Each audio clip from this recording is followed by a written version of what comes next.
महाराष्ट्रातला Jarange pattern cockroach जनता पार्टीच्या विद्यार्थ्यांच्या आंदोलनाला दिशा देणार। विद्यार्थ्यांचं वादळ पुन्हा दिल्लीत धडकणार। कॉक्रोच जनता पार्टी आता जरांगे पॅटर्न नुसार चालणार। हजारो विद्यार्थ्यांवर केसेस। काय आहे सीजेपीचा जरांगे पॅटर्न? मित्रांनो नमस्कार। मध्यंतरी जंतर मंतरवरील विद्यार्थ्यांचं आंदोलन हे खऱ्या अर्थानं यशस्वी झालं आहे का? तर निश्चितपणानं केंद्रीय शिक्षण मंत्री धर्मेंद्र प्रधान यांचा राजीनामा घेऊन हे आंदोलन यशस्वी झालं असं आपण म्हणाल। परंतु आंदोलनकर्ते जे होते कॉक्रोच जनता पार्टीचे सर्व आंदोलनकर्ते त्यांनी सरकारसमोर 3 मागण्या मांडल्या होत्या। पहिली मागणी होती केंद्रीय शिक्षण मंत्री धर्मेंद्र प्रधान यांचा राजीनामा। दुसरी मागणी होती नीट पेपरमुळे ज्या विद्यार्थ्यांनी आत्महत्या केल्या त्या विद्यार्थ्यांच्या कुटुंबियांना आर्थिक मदत। आणि तिसरी अत्यंत महत्त्वाची मागणी होती दिल्लीमध्ये सहभागी झालेल्या आंदोलनकर्त्यांवर झालेले गुन्हे आणि हे गुन्हे पाठीमागे घ्यावेत अशा प्रकारच्या 3 मागण्या सरकारसमोर ठेवण्यात आल्या होत्या।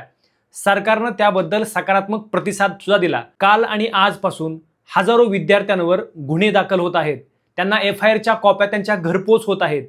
विद्यार्थी परेशान झालेले आहेत। अशाच अवस्थेमध्ये आता विद्यार्थी काय करणार किंवा कॉक्रोच जनता पार्टी नेमकी कोणती भूमिका घेणार याच्याकडे सगळ्यांचं लक्ष लागलेलं असतानाच कॉक्रोच जनता पार्टींनी जरांगे पॅटर्न उचललेला आहे। जरांगे पाटलांच्या आंदोलनामध्ये नेमकं काय होत होतं?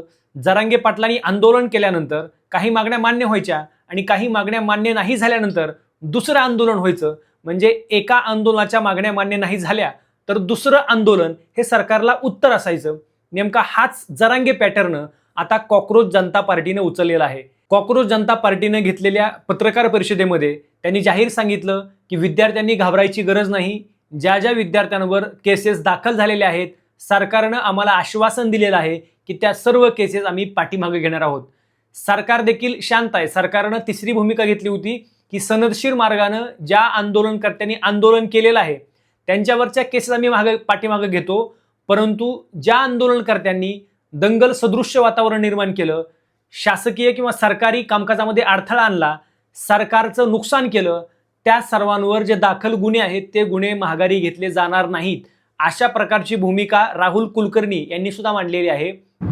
हजारो विद्यार्थ्यांवरती केसेस केले जात आहेत आणि हे आम्हाला मान्य नाही। मित्रांनो मुळात एक गोष्ट कायम लक्षात ठेवा, दिल्लीतील जंतर मंतरवरील विद्यार्थ्यांचं आंदोलन आणि हे आंदोलन जेव्हा चलो संसद म्हणजे जेव्हा संसदेकडे चाललं त्यावेळेस सरकार अस्वस्थ झालं आणि मग त्या आंदोलनामध्ये ज्यांनी आग्रही भूमिका घेतली किंवा ज्यांनी या ठिकाणी सरकारी मालमत्तेचं नुकसान केलं त्यांच्यावर ज्या केसेस पडलेल्या आहेत त्या केसेस सरकार माघारी घेणार नाही। तशा केसेस सरकारला किंवा राज्य सरकारला कुणालाही पाठीमागं घेता येत नाही, तो न्यायालयाचा अधिकार आहे अशा प्रकारची मांडणी काही जण करतायत। परंतु जर आपण कॉक्रोच जनता पार्टीचे जे प्रवक्ते आहेत त्यांची जर भूमिका आपण समजावून घेतली तर ते असं म्हणतात की सरकारनं आम्हाला पूर्णपणे आश्वासन दिलेलं आहे की या आंदोलनादरम्यान जेवढ्या विद्यार्थ्यांवर केसेस झाल्या त्या सर्व केस आम्ही पाठीमागे घेणार आहोत। परंतु सरकार आता आपला दिलेला 3 नंबरचा शब्द पलटी पाहतंय, कारण आता सध्या चालू स्थितीमध्ये अनेक विद्यार्थ्यांवर केसेस होत आहेत।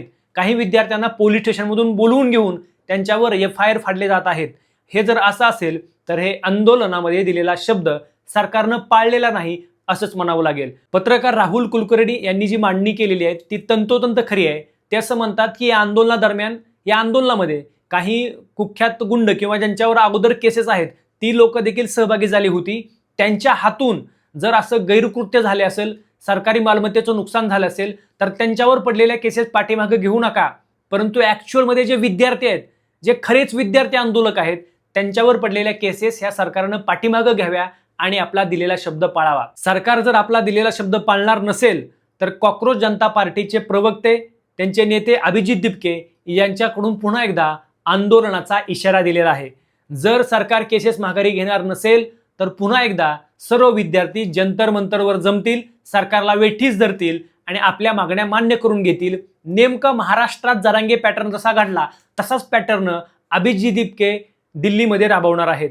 याचाच अर्थ आता हे विद्यार्थी आंदोलनामध्ये जेवढ्या केसेस पडलेल्या आहेत तेवढ्या केसेस सरकारनं पाठीमागे घ्याव्यात, सरकारनं विद्यार्थ्यांना न्याय द्यावा आणि आपण दिलेला शब्द हे सरकारनं पलटू नये यासाठी आता कॉक्रोच जनता पार्टीचे प्रवक्ते नेते आता सरकारवर दबाव टाकत आहेत। सरकारनं देखील आंदोलनादरम्यान दिलेले शब्द हे पाळावेत, दिलेला शब्द खरा करून दाखवा। ज्या पद्धतीनं तुम्ही धर्मेंद्र प्रधान यांचा राजीनामा घेतला, नीटच्या आत्महत्याग्रस्त विद्यार्थ्यांना तुम्ही आर्थिक मदत देणार आहेत, तसाच तिसरा जो अतिशय महत्त्वाचा प्रश्न आहे, कारण हा प्रश्न विद्यार्थ्यांचं भविष्य ठरवणार आहे. जर केसेस विद्यार्थ्यांच्या अंगावर पडल्या असतील तर त्यांच्या पुढच्या करिअरच्या दिशा काय आहेत, तर मला असं वाटतं की सरकारनं याकडं अतिशय जागरूकपणे लक्ष द्यावं आणि जेवढ्या विद्यार्थ्यांवर केसेस पडलेल्या आहेत त्या केसेस लगोलग पाठीमागं घ्याव्यात. तरच खऱ्या अर्थानं या विद्यार्थी आंदोलकांचा सरकारवरील विश्वास सदृढ होईल. तुम्हाला काय वाटतं? तुमच्या देखील प्रतिक्रिया कमेंटमध्ये अवश्य कळवा. आणि या चॅनलवर जर आपण नवीन असाल, अशाच व्हिडिओसाठी आमचा चॅनल नक्की सबस्क्राईब करा. धन्यवाद.